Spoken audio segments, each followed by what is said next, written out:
bumaba ng mahigit 27% ang crime rate sa Police Regional Office 7 o Central Visayas Region sa unang 4 na buwan ngayong taon kumpara sa kaparehong panahon ng nakaraang taon. Base sa datos na ipinadala ni Pro-7 Director, Police Brigadier General Rodrigo Maranan mula Enero 1 hanggang Abril 25, 2025 ay nakapagtala na kabuuang 742 krimen sa buong Central Visayas, mas bababa ng 282 kaso kumpara sa 1,024 na kaso ng kaparehong panahon noong 2024.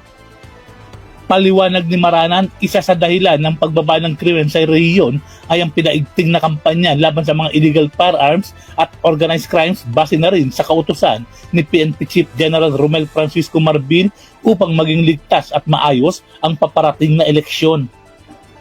Nito lang kamakalawa ay nadakip ng Criminal Investigation and Detection Group Provincial Field Unit 7 ang 3 miyembro ng isang sindikato ng gun running na nag-ooperate sa Cebu at Karatig, Dalawigan. Habang isang most wanted person naman ang nadakip na sangkot sa pagnanakaw ng 14 milyong pisong halaga ng alahas ng tirahe ng basag gang ang Orosogbu Jewelry Shop noong Nobyembre 25, 2023. Pinuri naman ni Maranan ang kanyang mga tauhan dahil sa matagumpay at walang sawang kampanya kontra kriminalidad sa kanyang nasasakupan.